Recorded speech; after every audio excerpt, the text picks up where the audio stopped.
नमस्कार, जोहार। दूरदर्शन के इस खास कार्यक्रम स्वास्थ्य चर्चा में आप सभी दर्शकों का स्वागत है। स्वास्थ्य चर्चा में आज का हमारा विषय है त्वचा रोग एवं होम्योपैथिक में उसका उपचार। आज के समय में हर कोई अपने आप को खूबसूरत देखना चाहता है, साथ ही साथ वो चाहता है कि वो अपने आप को अट्रैक्टिव महसूस करे ताकि वो कॉन्फिडेंट फील कर सके। लेकिन कहीं ना कहीं लोगों को अपनी त्वचा पे छोटी मोटी समस्याओं का सामना करना पड़ता है, चाहे वो कील मुहासे हो या चाहे किसी तरीके की एलर्जी हो। इस विषय पर आज हमारे साथ अधिक जानकारी के लिए स्टूडियो में मौजूद है डॉक्टर रेखा कुमारी। रेखा जी, आपका बहुत बहुत स्वागत है स्टूडियो में। नमस्कार, जोहार आप सभी को।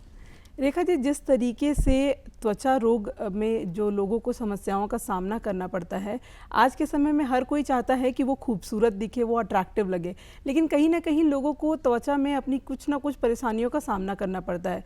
तो सबसे पहले हम यह जानना चाहेंगे कि त्वचा रोग क्या होता है। देखिए, बहुत अच्छा सवाल है। हर कोई खूबसूरत दिखना चाहता है, अट्रैक्टिव दिखना चाहता है, और ये बिल्कुल सही है। अगर हम खूबसूरत और अट्रैक्टिव दिखेंगे तो कॉन्फिडेंट फील करेंगे। इसलिए स्किन डिजीज़ जो है ना, त्वचा रोग में क्या होता है ना, खास करके त्वचा रोग पे जैसे हमारा बैक्टीरियल, फंगल, वायरल इन्फेक्शन की वजह से हमारे स्किन पे चेंजेज आते हैं, स्किन टेक्सचर पे। जैसे रेड रैशेस हो जाना, फिर स्किन क्रैक हो जाना, स्कैलिंग, तो मतलब परतदार स्किन निकलना, स्किन कलर चेंजेज होना, इस तरह के सिम्टम्स दिखाई देते हैं, जो कि अपीयरेंस होता है। स्किन में बर्निंग, ईचिंग, और ख़ास करके अभी के टाइम में जो ग्लोबल वार्मिंग और क्लाइमेट चेंजेस की वजह से जो हमारे स्किन पे यूवी रे का रेडिएशंस की वजह से जो हम ओजोन लेयर में जो थिनिंग हो रहा है यूवी रेज की वजह से हमारे स्किन को काफ़ी डैमेज कर रहा है, जिस वजह से स्किन कैंसर जैसे भयानक बीमारियां हो सकती है और हो भी रही है। ऐसे बहुत सारे केसेस मिल रहे हैं।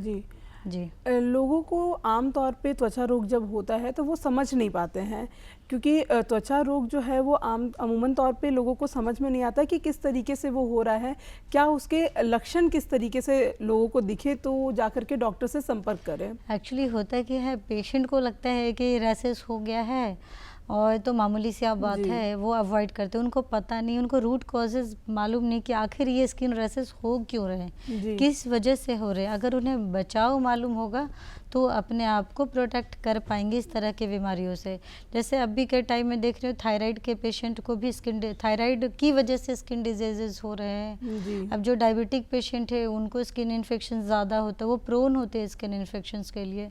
तो मामूली से भी रैशेस को आप अवॉइड ना करें। वही रैशेस धीरे धीरे बढ़ते बढ़ते, क्योंकि हमारे बॉडी का सबसे लार्जेस्ट ऑर्गन है स्किन, और अगर हमारा स्किन ही इन्फेक्टेड है तो वो पूरे बॉडी को इन्फेक्टेड करेगा, और हमारे इन्फेक्शन से किसी और को भी इन्फेक्शन हो सकता है। इसलिए आपकी स्किन में एलर्जी, बर्निंग, ईचिंग, स्कैलिंग हो रहा है तो अपने नज़दीकी डॉक्टर से संपर्क करें और वहाँ समाधान ज़रूर लें। जी, युवा वर्ग की अगर हम बात करें तो युवा वर्ग को जो है वो अमूमन पिंपल्स जो होते हैं जिसे हम मुहासे बोलते हैं, टीनेजर्स में, तो मुहासों का जो है वो समस्या उन्हें होती है काफ़ी ज़्यादा। तो मुहासे किस कारण से होते हैं त्वचा पे? देखिए, बॉडी में युवा में क्या होता है, जैसे ही चिल्ड्रन जो है वो 13, 14, 15 में जैसे ही वो चेंज करते हैं, वो उनका प्यूबर्टी ऑनसेट होता है, मतलब यंग होना, बॉडी में हार्मोनल चेंजेज होते हैं, जैसे उनका मॉस्टेक आना, प्यूबिक हेयर का ग्रोथ होना, बॉडी में चेंजेज, बॉडी के साइज में चेंजेज होना। तो इस तरह के हार्मोनल चेंजेस की वजह से भी स्किन में क्रैक आना, जैसे स्ट्रेच मार्क बोलते हैं। ऐसा नहीं कि स्ट्रेच मार्क प्रेगनेंसी में भी आते हैं, जब बच्चे धीरे धीरे बड़े होने लगते हैं तो उनके बॉडी का साइज ग्रो करता है, बच्चों की हाइट बढ़ जाती है, बच्चों का बॉडी मास बढ़ जाता है, तो स्किन में जो है ना वो स्ट्रेच मार्क्स आ जाते हैं। तो वो एक नॉर्मल फिनोमेना है। बाकी कील मुहासों की बात आपने कही, तो बॉडी में हार्मोनल चेंजेस की वजह से पिंपल्स और मुहासे आते हैं, और कुछ उनके खान पान की आदतों की वजह से, इस वजह से मुहासों का आना लाजमी है। लेकिन हाँ, जैसे जैसे उम्र बढ़ती है हार्मोन जो है बॉडी का सेटल डाउन होता है, और वैसे वैसे पिंपल्स का आना कम जाता है। जी, महिलाओं की अगर हम बात करें तो कई बार जो होता है गर्भावस्था के दौरान महिलाओं को त्वचा में कई तरह की समस्याओं का जो है वो जी। सामना करना पड़ता है। कई बारी उन्हें मतलब खुजली का एहसास होता है, कई बारी जो है वो त्वचा में उनको बहुत ज़्यादा जो है वो बर्निंग फील होती है। तो इन एक्चुअली सब के कारण क्या कुछ हो सकता है? प्रेगनेंसी के दौरान बहुत सारे बॉडी में हार्मोनल चेंजेस होते हैं जी। और कुछ प्रेगनेंसी जो हाई रिस्क प्रेगनेंसी होती है उसमें हम लोग हार्मोनल मेडिसिन देते हैं उनको। जी। तो उसके बाद क्या होता है, ओवरफ्लो हो जाता है हार्मोन्स का। ऐसे भी प्रेगनेंसी में स्ट्रेच मार्क होना नॉर्मल है, क्योंकि है जो बेली साइज जो है वो ग्रो कर जाता है काफ़ी। अब समझो कि एक बलून है छोटा सा, उसको उसमें एयर ब्लो करते जा रहे साइज इंक्रीज हो रहा है। देखो कि बलून का जो सरफेस है वो थोड़ा सा आपको थिन हो जाएगा और उसमें लाइनिंग दिखेंगे, रिंकल्स। तो वही हमारा बॉडी है। उस तरह के जो लाइनिंग्स बनते हैं वो स्ट्रेच मार्क है और वो एब्सोल्युटली नॉर्मल है, धीरे धीरे ठीक भी हो जाते हैं। कहते हैं हमारे बच्चे का ना, हमारे बच्चों का वो फुटप्रिंट है स्ट्रेच मार्क। और प्रेगनेंसी में ईचिंग होना वो नॉर्मल नहीं है।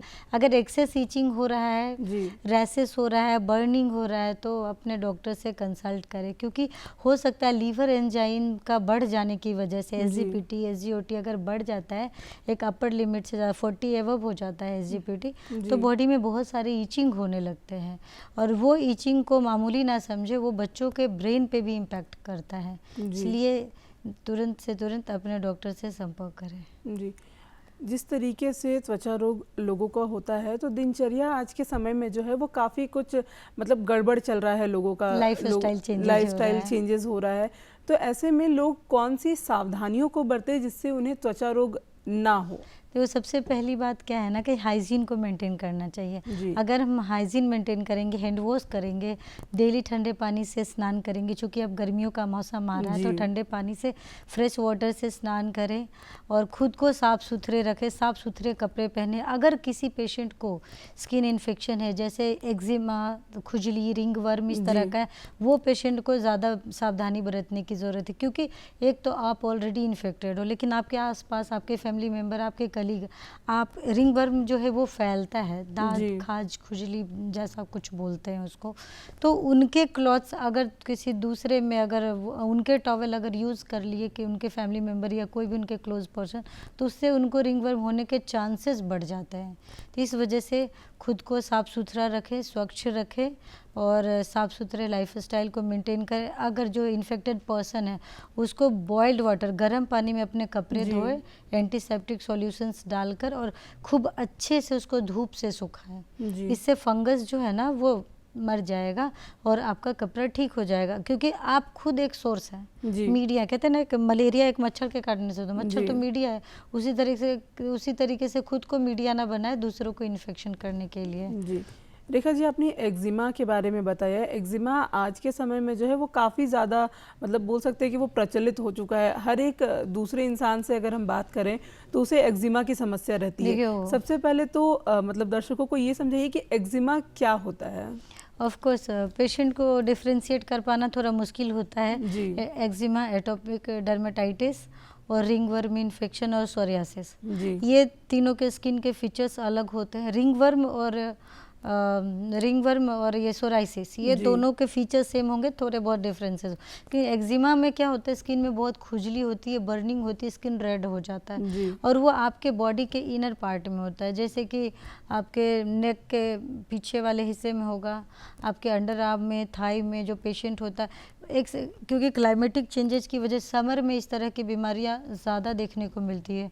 एक्सेसिव स्वेटिंग होना, किसी पेशेंट को अगर बहुत ज़्यादा स्वेटिंग हो रहा है तो स्वेटिंग वैसे जगह पे, हिस्सों पे जम जाता है पसीना।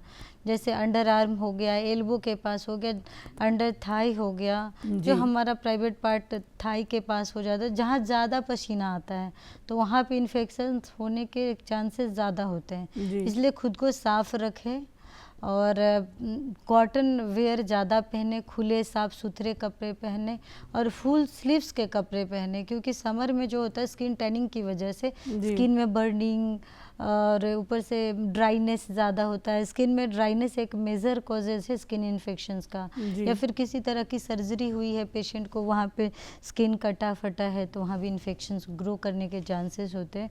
तो साफ़ सुथरा रहे, स्वच्छ रखें, एंटीसेप्टिक, अगर कोई इन्फेक्शन है तो एंटीसेप्टिक सॉल्यूशंस यूज़ करें और अपने कपड़े को धूप में ज़रूर सिखाएं। जी रेखा जी, सफ़ेद दाग जो है वो एक तरह से लोगों के बीच में, लोगों के ऐसा मानना है कि वो छुआछूत मतलब स्किन कांटेक्ट अगर होता है तो वो फैलता है।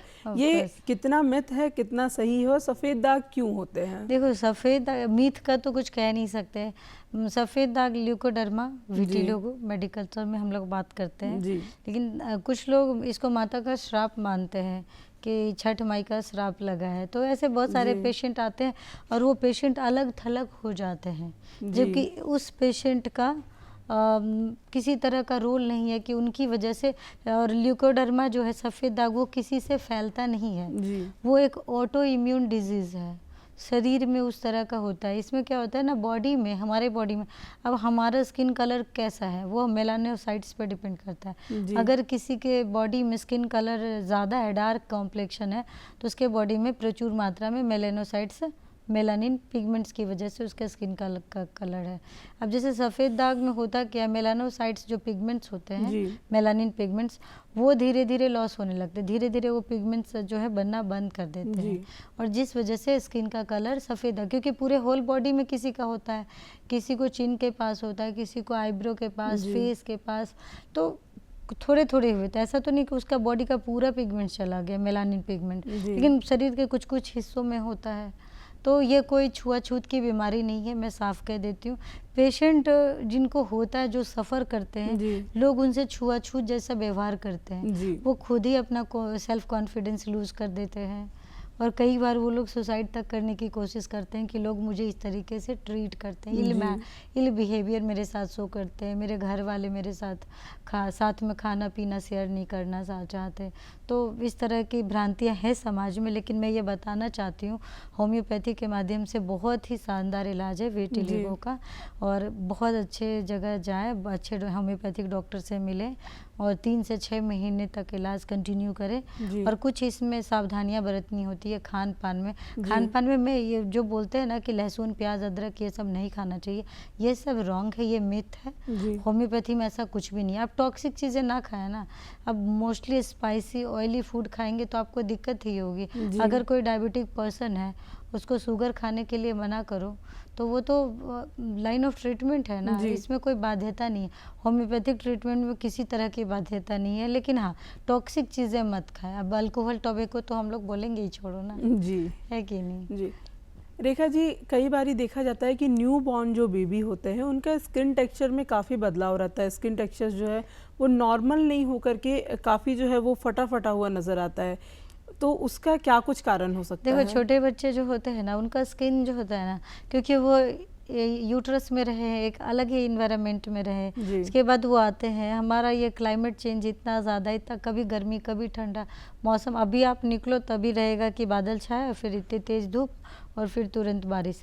मौसम का जो सडन चेंजेज होता है ना, वो उसका सबसे बड़ा इम्पैक्ट हमारा स्किन झेलता है, और हमारे स्किन सरफेस पे वो आता है। तो एक्सेस ड्राइनेस की वजह से स्किन सरफेस फटा फटा दिखता है, और न्यूबॉर्न बेबी तो उनका स्किन तो और भी ज़्यादा सेंसिटिव होता है, तो उन पे ज़्यादा इम्पैक्ट होता है। इसलिए अच्छे मॉइस्चराइज़र का यूज़ करें और उससे ठीक हो जाता है। रेखा जी, आज के समय में लोग जो है वो बाहर ज़्यादा जाते हैं, बाहर ज़्यादा काम करते हैं, और गर्मियों के मौसम में जो है वो लोगों को कहीं ना कहीं अपनी स्किन में जो है वो काफ़ी प्रॉब्लम होती है। कई लोग कहते हैं कि रेड रैसेस आ गए हैं, और फिर उनको चेहरे पे जो है वो झुर्रियों जैसा महसूस होता है। तो इन सभी चीज़ से बचाव के लिए वो क्या कुछ कर सकते हैं? तो बचाव के लिए सबसे बड़ी बात है, किसी भी बीमारी से बचने के लिए उसका बचाव ही कर सकते हैं, होने के बाद उसका ट्रीटमेंट होता है। भाग दौड़ वाली ज़िंदगी है, लाइफ स्टाइल में इतने सारे चेंजेस हैं, फूड अडल्ट्रेशन इतना ज़्यादा है, हम जो खाते हैं उसमें भी अडल्ट्रेशन है, तो वो सब का असर कहाँ होता है? हमारे बॉडी पर होता है। और हमारा बॉडी कैसे रिफ्लेक्ट करता है? हमारे स्किन के थ्रू रिफ्लेक्ट करता है। हम जो खाते पीते हैं सबका असर हमारे बॉडी पर पड़ता है, हमारे ऑर्गन्स पे पड़ता है। कुछ बीमारियां ऐसी है जैसे हाई ब्लड प्रेशर हो गया, डायबिटिक पेशेंट जो है, डायबिटिक पेशेंट को थोड़ा सा भी स्किन सरफेस में अगर उनको इंजरी हो गई तो उनको हील होने में काफ़ी समय लग जाता है। ठीक है, तो डिपेंड करता है। और दूसरी बात है, जो वर्किंग पर्सन है, जो काम कर रहे हैं, तो उनका क्या है कि उनको आराम मिल नहीं रहा है, वो फुल स्लीव्स के कपड़े पहने हुए, मोटे मोटे ब्लेजर्स पहने हुए हैं, और एक से स्वेटिंग होने की वजह से पसीना ज़्यादा आना, अब गर्मी में काम करे पसीना टप टप आ रहा है, बॉडी में आ रहा है, और वो पसीना जहाँ जहाँ एक्यूमुलेट हो रहा है, जम रहा है, और वहाँ वहाँ ईचिंग और रैशेस बनने लगते हैं। इससे बेटर है कि थोड़ा पतले साफ़ सुथरे कपड़े पहने, गर्मियों के मौसम में खास करके मैं बताऊंगी साफ़ सूती के कपड़े पहने और फुल स्लीव्स के कपड़े पहने, पतले कपड़े पहने फुल स्लीव्स के।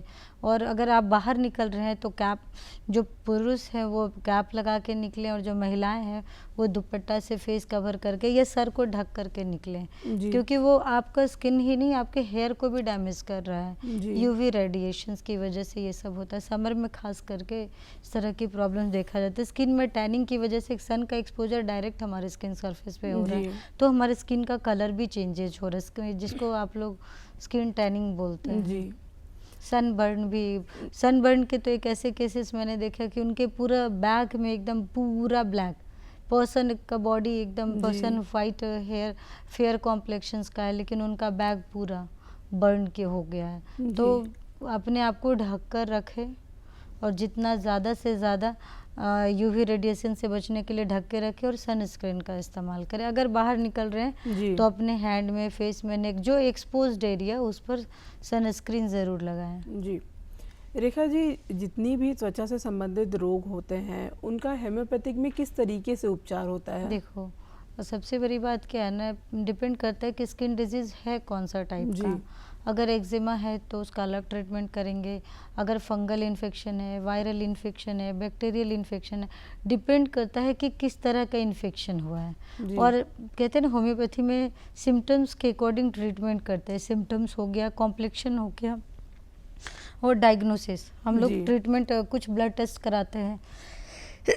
थायराइड की वजह से स्किन टेक्सचर में चेंजेस आता है, बहुत ज़्यादा पसीना आता है, इस वजह से तो डिपेंड करता है कि हम सिम्टम्स के अकॉर्डिंग ट्रीटमेंट करेंगे। अगर स्किन में बहुत ज़्यादा बर्निंग ईचिंग है, ठीक है, और क्रस्टी स्किन है, तो हम लोग सल्फ़र देंगे। अगर स्किन का सरफेस जो है येलोइश है सराउंडिंग, तो मेजेरियम देंगे। और नॉर्मली स्किन के केसेस में हो क्या रहा है, अब देखो गर्मी के मौसम में अभी एक बीमारी बहुत ज़्यादा आएगी उभर के, अर्टिकेरिया अर्टिकेरिया हाइप्स, शरीर में चकत्ते चकत्ते बन जाना, एक तरह की एलर्जी। तो इसमें क्या होता है ना कि उस टाइम हम लोग आर्सेनिक एल्बम देते हैं, आर्टिका यूरेंस देते हैं। डिपेंड करता है पेशेंट का कॉम्प्लेक्शन क्या है, वो क्या सिम्टम्स बता रहा है, उसके अकॉर्डिंग हम लोग पोटेंसी का सिलेक्शन करते हैं। लेकिन हर एक इंडिविजुअल अगर सेम सिम्टम्स बता रहा है फिर भी होम्योपैथिक में मेडिसिन अलग हो जाती है। डिपेंड करता है कि उसका ससेप्टिबिलिटी क्या है। ससेप्टिबिलिटी जो होता है ना, एवरी पर्सन पे इंडिविजुअल वर्क करता है, हर आदमी का अलग अलग होता है। जैसे इम्यून रिस्पॉन्स, हम दोनों बारिश में भींगे और सर्दी जुकाम मुझे हुआ, आपको नहीं हुआ, तो ये क्यों हुआ? हमारे बॉडी का इम्यून रिस्पॉन्स शो कर रहा है कि हम कितने ससेप्टेबल हैं, ठीक है, बीमारियों के प्रति। और जैसे जैसे सिम्टम्स आएंगे वैसे वैसे उसका हम उपचार करेंगे।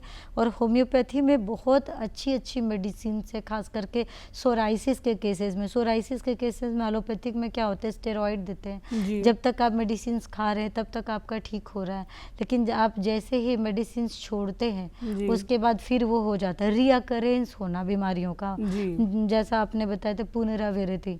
तो बीमारियों का जो है ना, अगर आप प्रॉपर सही ट्रीटमेंट करते हैं और आपने दवा का कोर्स पूरा किया है तो बहुत कम चांसेस होते हैं बीमारी के दोबारा आने की। जैसे रिंग वर्म का ट्रीटमेंट है, आप प्रॉपर सही तरीके से लेंगे तो जल्दी आपको नहीं होगा, एक्जिमा ठीक हो जाता है। लेकिन आप एलोपैथिक में जाएंगे तो वो कंप्लीट भर भर के स्टेरॉइड देंगे, और जब तक स्टेरॉइड तो क्विक एक्शंस करता ही है, वो तुरंत आपको ठीक कर देगा, लेकिन उसका अकरेंस ज़्यादा होगा। जी रेखा जी, स्किन कैंसर्स जो होते हैं वो अभी जो है वो लोगों में काफ़ी ज़्यादा देखने को, मतलब अगर हम 10 में से 8 लोगों की बात करें तो उन्हें स्किन कैंसर से जूझना पड़ रहा है। स्किन कैंसर जो होता है ना, कैंसर के पेशेंट में स्किन कैंसर के केसेस ज़्यादा देखने को मिलते हैं। देखो 10 में से 8 तो नहीं कहेंगे, ये रेशियो ज़्यादा है, लेकिन स्किन के कैंसर्स देखे जाते हैं। उसका मेन रीज़न क्या होता है, हमारा जो इन्वायरमेंट है, इन्वायरमेंट में ओजोन लेयर है। ओजोन लेयर जो है, हर आप तो पढ़े ही होगे, एटमॉस्फेयर का अलग अलग है है ना। तो ओजोन लेयर जो है ना वो थिन हो रहा है, और थिन होने का कारण क्या है, ग्लोबल वार्मिंग।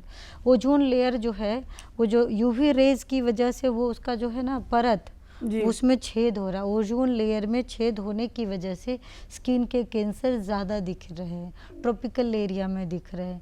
अब क्या है, डायरेक्ट सन एक्सपोजर एक छन्नी है, जो छन्नी हम लोग बोलते हैं ना, उसी जी तरीके से ओजोन लेयर एक छन्नी का काम करता है यूवी रेज का, और उसमें छेद हो रहा है, जी जिस वजह से स्किन के कैंसर देखने को ज़्यादा मिल रहा है। और दूसरी बात क्या, क्लाइमेटिक चेंजेस, ग्लोबल वार्मिंग, ये मेन कल्प्रिट है स्किन कैंसर का। ठीक है।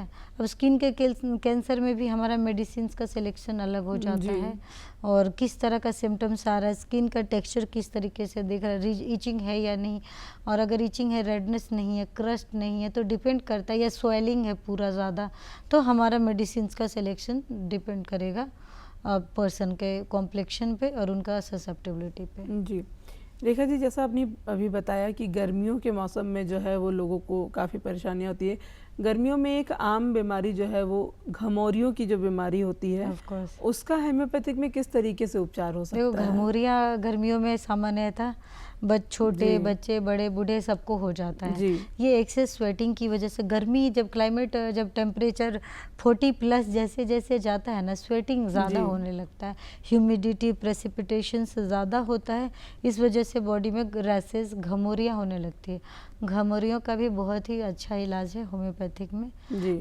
स्वतः खुद डॉक्टर ना बने, स्वतः ट्रीटमेंट ना करें, और अपने होम्योपैथिक डॉक्टर से कंसल्ट करें, और वो प्रॉपर आपको पोटेंसी सेलेक्ट करके देंगे। गूगल जी सर्च करके मेडिसिन खाएंगे और कहेंगे होम्योपैथिक काम नहीं किया, जी तो दैट वाज रॉन्ग थिंग।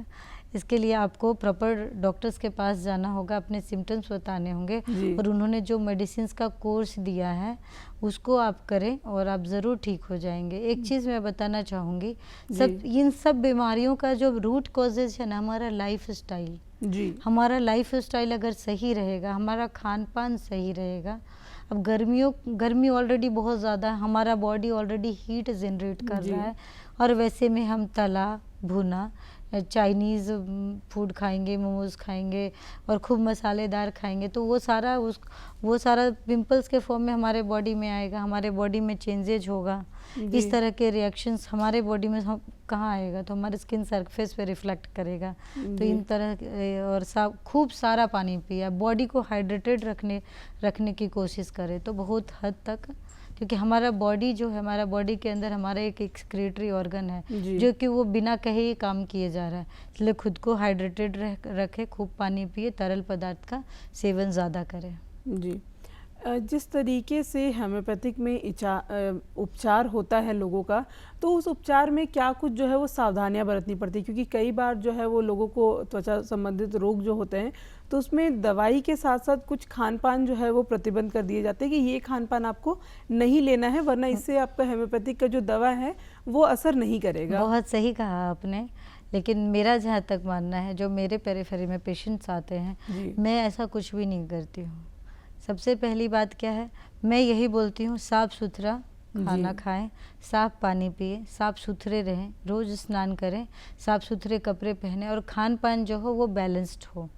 आप जो खा रहे हैं, अगर आप थोड़ा ऑयली खा रहे हैं तो उसके साथ फाइबरस फूड को इंक्लूड करें, सैलेड ज़्यादा लें, खुद को तरल पदार्थ, अभी गर्मियों का मौसम है, अब वाटरमेलन, ककम्बर, बहुत तरह के फ्रूट्स ऐसे हैं जिसमें वाटर कंटेंट ज़्यादा होता है, तो आप उस तरह का आप फूड लें। और जहाँ तक कहते हैं कि होम्योपैथिक मेडिसिन काम नहीं करेगी, मुझे उन डॉक्टरों से कहना है कि इस तरह की भ्रांतियाँ ना फैलाएं। पेशेंट ट्रीटमेंट के लिए आया है, पेशेंट को प्रॉपर ट्रीटमेंट देने की ज़रूरत है। ऐसा नहीं कि खट्टा नहीं खाना, लहसुन नहीं खाना, तीखा नहीं खाना। मैं कुछ केसेस में कुछ मेडिसिन्स जो होती है, अब जैसे प्याज नहीं खाना, होम्योपैथिक में एक मेडिसिन है एलियम सिपा, वो रॉ अनियन से बनता है, तो उस केसेस में मैं अवॉइड करती हूँ कि कच्चा प्याज मत खाना कुछ दिन के लिए, क्योंकि मैं एलियम सिपा मेडिसिन दे रही हूँ और वो प्याज से ही बना, फिर आप प्याज खाओगे क्रूड फॉर्म में तो उसका थोड़ा सा इम्पेक्ट होगा, लेकिन हर एक मेडिसिन में नहीं है। अब लोग चिपका देते हैं, इतनी सारी मेडिसिन दिया, उन्होंने बोला खट्टा, तीखा, मिर्च नहीं खाना है, लहसुन नहीं खाना है, अदरक नहीं खाना, भाई तो खाएगा क्या? तो आपकी दवाई ही नहीं खाएगा। पेशेंट है ना, वो इंसान बहुत लालची है, उसको चाहिए कि हमको ठीक कर दो, और हम सभी हैं, हम भी चाहते हैं कि मेरा इलाज अच्छे से कर दो, भले मैं सब कुछ खाऊंगी। तो मैं अपने आप को पेशेंट की जगह देखती हूँ। हाँ, कुछ अगर मेडिसिन अगर उसी क्रोड फॉर्म से बनी है तो वो अवॉइड करने के लिए बोलती हूँ, खट्टा तीखा की ज़रूरत नहीं है। जी, जिस तरीके से त्वचा रोग के लिए जो है वो लोग होम्योपैथिक डॉक्टर के पास जाते हैं, लेकिन कई बार ऐसा होता है कि लोग होम्योपैथिक के बजाय घरेलू उपचार करना जो है वो शुरू कर देते हैं। जैसा हमने पहले बात किया सफ़ेद दाग के बारे में, तो लोग सफ़ेद दाग के लिए जो है वो तरह तरह के घरेलू उपचार करना शुरू कर देते हैं, जिससे कि वो घटता तो नहीं है बल्कि और बढ़ता चला जाता है। तो वैसे जो पेशेंट हमारे ये शो को देख रहे हैं उनके लिए क्या कुछ कहेंगे? देखिए, सफ़ेद दाग हो, एक्जिमा हो, रिंगवर्म हो, सोराइसिस हो जी। या किसी भी तरह के स्किन डिजीजेज हो, अगर आप खुद ट्रीटमेंट करोगे, क्योंकि जो भी पैथी है, एलोपैथिक, होम्योपैथिक, आयुर्वेदा, यूनानी, सिद्धा, जो भी पैथी है वो सब साइंटिफिक है। और आप साइंटिफिक वे में अगर आपको मालूम ही नहीं है तो आप क्या घरेलू उपचार करोगे? अब होता है दादी नानी के नुस्खे, अगर कुछ थोड़ा बहुत अगर काम करता है, अगर उससे नुकसान नहीं है तो आप करो। लेकिन जिस चीज़ से आपको नुकसान हो रहा है, हर जगह, हर गली नुक्कड़ पे आपके एक्सपर्ट बैठे हुए हैं, आपके डॉक्टर बैठे हुए हैं, आप क्यों अपने आप को हार्म कर रहे हो? आपका सबसे बड़ा वेल्थ जो है आपका बॉडी है, आपका बॉडी का इम्यूनिटी है। और अगर आप अपने शरीर के आप खुद ही मालिक हो, अपने शरीर को आप खुद ही डैमेज करोगे तो फिर कहने वाली बात ही क्या है? घरेलू उपचार ना करें। और अगर कुछ लगता है कि अब मान लो घरेलू उपचार, किसी को बहुत ज़्यादा ईचिंग हो रहा है, कोकोनट ऑयल लगा लिया, तो ये रॉन्ग नहीं है। शुरू से हमारी मदर, हमारी नानी, दादी करती आई हैं, तो ये कोई उपचार नहीं हुआ, इसको उपचार नहीं बोलेंगे। उपचार वही है जो साइंटिफिक वे में होता है, जो हमारे मेडिकल साइंसेस में ट्रीटमेंट होता है। थोड़े बहुत घरेलू उपचार लोग करते हैं, वो रॉन्ग भी नहीं है, लेकिन डिपेंड करता है कि आप किस तरह का उपचार कर रहे हैं। जी रेखा जी, गर्मियों का जो सीज़न है वो शुरू हो चुका है और कहीं ना कहीं लोगों को गर्मियों में ही सबसे ज़्यादा त्वचा संबंधित जो रोग हैं उनका सामना करना पड़ता है। तो ऐसे में हमारे जो दर्शक देख रहे हैं उन्हें गर्मियों के दौरान खुद को किस तरीके से अपना ध्यान रखना चाहिए, खुद को किस तरीके से सही तरीके से रखना चाहिए, जिससे उन्हें गर्मियों के दौरान होने वाली त्वचा संबंधित रोगों से जो है वो छुटकारा मिल सके? देखो, सबसे पहली बात है खुद को स्वस्थ रखें जी, साफ सुथरे रहे, हाइजीन मेंटेन करें और ढेर सारा फाइब्रस फूड खाएं, ढेर सारा पानी पिए, ढेर सारा तरल पदार्थ लें। अब नेचर ने हमें बहुत सारे गिफ्ट दिए हैं, फ्रूट्स के फॉर्म में दिए हैं, तो हमें अब देखो ना, अब वाटरमेलन ज़्यादा गर्मियों के ही टाइम में होता है, विंटर में कहाँ होता है। तो नेचर ने इस तरीके से डिज़ाइन करके रखा है कि गर्मियों में आपको लिक्विड मटेरियल वाले फूड्स ज़्यादा होंगे, तो आप उसको लो ना। नेचर हमें उस तरह का बनाए, हम क्यों नेचर के साथ बदमाशियाँ करें, है ना। तो ज़्यादा से ज़्यादा बॉडी को हाइड्रेटेड रखें। गर्मियों में खास करके, विंटर में आपने जो किया सो किया, पानी का इंटेक कम लिया, लेकिन गर्मियों में वाटर इंटेक बढ़ाएं, क्योंकि हमारा वाटर इंटेक जो है ना हमारा स्वेटिंग के फॉर्म में निकल रहा है, क्योंकि समर में जैसे जैसे टेम्परेचर राइज होगा पसीना उतना ही ज़्यादा आएगा, तो पसीना आया तो इन्फेक्शन फैलेगा, वो स्किन फॉर्म में, चाहे बैक्टीरियल फॉर्म में, वायरल फॉर्म में, फंजाई के फॉर्म में, इस तरह के इन्फेक्शंस के केसेस होते हैं। और जब इस तरह के इन्फेक्शंस होते हैं तो उसमें बहुत बेहतर होम्योपैथिक मेडिसिन है, जैसे रस्टक्स है, ग्रेफाइट है, सल्फ़र है, आर्सेनिक एल्बम है, तो उस तरीके का। लेकिन खुद के डॉक्टर खुद ना बने, ये मेडिसिन्स मैंने आपको बताया है, अपने डॉक्टर्स के से कंसल्ट करके ये मेडिसिन्स लें और खुद को साफ स्वच्छ रखें और तरल पदार्थ का सेवन ज़्यादा से ज़्यादा करें। जी रेखा जी, आपका बहुत बहुत धन्यवाद। जितने भी त्वचा संबंधित मरीज जो हमारा ये प्रोग्राम देख रहे होंगे उनके लिए काफ़ी जो है वो जानकारी आपने दी, काफ़ी उनकी मदद हुई होगी इन जानकारियों के साथ। अब मुझे और मेरी टीम को दीजिए इजाज़त, तब तक के लिए नमस्कार, जोहार।